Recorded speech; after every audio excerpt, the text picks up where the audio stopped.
As cidades são realmente planejadas para as pessoas que vivem nelas?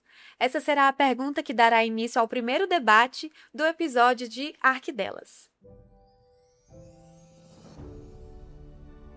Para darmos início a essa discussão, nós convidamos alguém que é especialista no assunto. Ela é doutora em desenvolvimento social pela Unimontes, com doutorado sanduíche na Universidade Nova de Lisboa, com bolsa CAPES. É mestre e graduada em arquitetura e urbanismo pela UFMG. Ela atua como pesquisadora nas áreas de urbanismo, antropologia urbana, mobilidade urbana e patrimônio cultural. Atualmente é coordenadora e professora do curso de Arquitetura e Urbanismo da AFIA Montes Claros. Seja muito bem-vinda, Mariana Teixeira. Olá, meninas, tudo bem? Primeiro, quero agradecer o convite, né? É uma honra poder estar aqui com vocês hoje para debater essas temáticas que são tão importantes, falar um pouquinho sobre a cidade. Obrigada. Então, Mari, como a gente iniciou o nosso podcast, a gente queria saber desse questionamento que a gente fez na sua perspectiva. Você acha que as cidades realmente são feitas para as pessoas que vivem, que usufruem dos espaços? Bom, essa pergunta é aparentemente simples, mas é uma pergunta super complexa, né? Na verdade, a perspectiva que eu tenho é que sim, a cidade ela é feita para as pessoas, mas não para todas as pessoas, né? Então, seria interessante também a gente perguntar para quem, para quais pessoas as cidades são feitas. Porque se a gente pensar bem, uma parcela da população ela tem o poder de escolha, né? Escolha de quais locais frequentar, de quais locais elas vão morar, né? Se estabelecer, criar suas famílias. Então, isso passa muito pela questão da moradia, pela questão da desigualdade social, pela questão da mobilidade. Então, pensar a cidade envolve também pensar todas essas outras questões que são camadas, né? Que vão se compondo. Então, a grande parte da população brasileira, né, se a gente for fazer um recorte do Brasil, a grande parte dessas pessoas não tem esse poder de escolha, né? Então, onde você vai morar? É onde o seu salário conseguir pagar, né? E muitas vezes não consegue.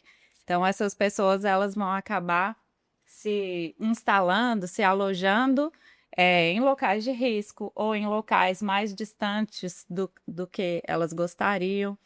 E estar distante das oportunidades faz com que elas sejam segregadas.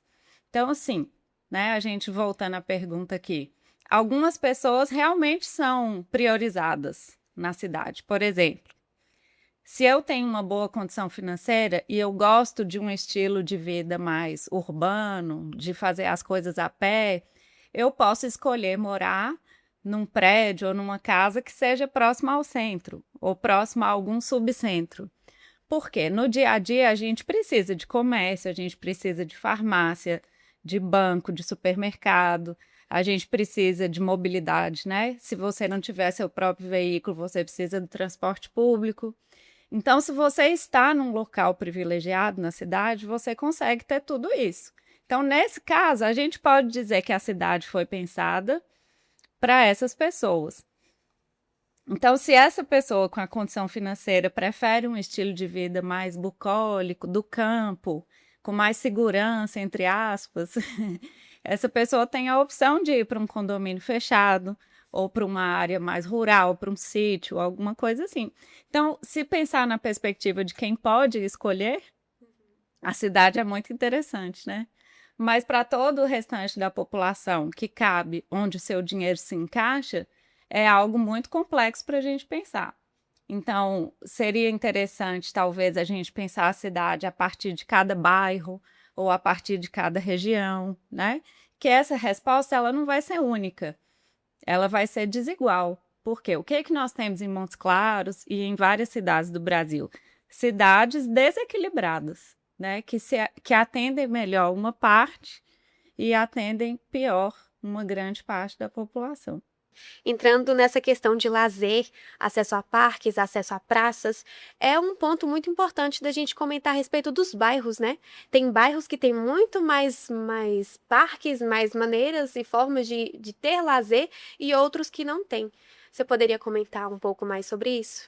Sim, eu acho que talvez essa questão não só do lazer, mas da distribuição de equipamentos sociais, né, na cidade. Sejam escolas, talvez as escolas são os equipamentos sociais mais bem distribuídos que nós temos. Os postos de saúde, né, a maioria dos bairros tem acontecido uma descentralização também do acesso à saúde.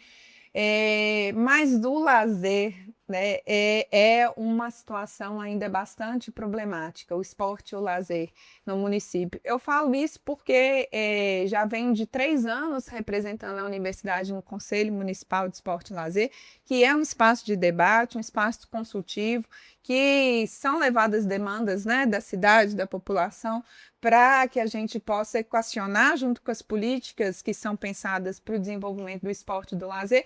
E isso da descentralização dos equipamentos, no caso específico do esporte e lazer, a gente tem conversado bastante, acho que tem tido muitos avanços. Montes Claros, ela tem direcionado uma política de criação de novas praças, de revitalização de praças, né, que estavam por muito tempo sem ter um devido cuidado, né, no seu, seja com a arborização, seja com a própria infraestrutura e mobiliário, né, das praças. E os parques talvez seja o equipamento mais desigual que a gente tenha na cidade, porque recentemente a gente produziu uma pesquisa, uma cartilha sobre os parques urbanos em Montes Claros. É uma cartilha que tem pedagógica, né, mostra todos os mapas, a localização dos parques em Montes Claros, e a gente vê uma concentração muito grande dos parques em bairros de maior poder aquisitivo, que é a região sul, a periferia que a gente chama sudoeste da cidade, e uma completa ausência de parques na região norte e leste da cidade. Há projetos de criação de novos parques, há áreas verdes já demarcadas para serem para que elas possam, né, virar parques, mas a gente sabe que só demarcar uma área verde não faz do espaço um parque, né? Para ser um parque, você vai precisar de muitas outras questões envolvidas. Então, a gente tem tido esse problema também com a falta de uma distribuição mais igualitária para que esse acesso ao esporte, ao lazer, por exemplo, seja um direito, né? Como está na Constituição, como está no Estatuto da Cidade, seja um direito, de fato, que as pessoas consigam se apropriar desses espaços nos seus bairros, né? Porque acho que é uma das questões que vocês colocam, né? O bairro, né? O que é o bairro, né? Onde que você mora, as condições do bairro que você mora, não só da sua moradia individual, mas de tudo que envolve o coletivo daquele bairro. A gente sabe que os espaços de lazer, eles são essenciais para o fortalecimento de vínculos comunitários. Quando eu comecei a ir na ocupação, quando eu fui para o Olga Benário, a gente tinha muito aquele estigma de ficar com medo, por ser um bairro muito distante, é novo, eu nunca tinha ido, nunca tinha frequentado bairros tão distantes. Sim. Em Montes Claros, desde que antes de ter começado minha pesquisa. Mas eu me sentia segura lá, assim, tinha uma visão crítica, sabia que ali tinha enormes problemas, né? Não tinha, faltava muitos acessos, mas eu me sentia muito acolhida pela população. E é muito engraçado falar isso, que eu me sentia bem, assim, não pela infraestrutura que o bairro me ofertava, porque é extremamente precário, mas para as pessoas. Você vê que essas pessoas, elas veem em você uma esperança. Então, assim, você se sente bem de estar ali e tentar, de alguma forma, mudar a vida dessas pessoas. Sim. Que bonito. Lindo. Ana, estamos chegando ao fim do nosso podcast. E para finalizar, a gente queria saber se você queria falar alguma coisa, fazer algum convite para quem nos assiste ou quem nos ouve nesse momento. Então, eu gostaria de agradecer, primeiramente, e gostaria de fazer o convite, né, para quem puder, principalmente nós que estamos na área de arquitetura, né, para seguir o Núcleo Citadino, que é o grupo de pesquisa urbano, que é incidente aqui em Montes Claros. Então, seguir o grupo, participar também com a gente, se quiser, porque por meio desse grupo de pesquisa, eu pude ter um olhar diferente sobre o que é cidade e o que é fazer cidade. Então, eu acho muito importante e a gente tem uma perspectiva interdisciplinar lá. Então, não só para arquitetos, então, todas as pessoas que se sintam tocadas e queiram participar. Então, é um grupo que ele tem muitas pesquisas em Montes Claros e vai ser uma honra recebê-los lá.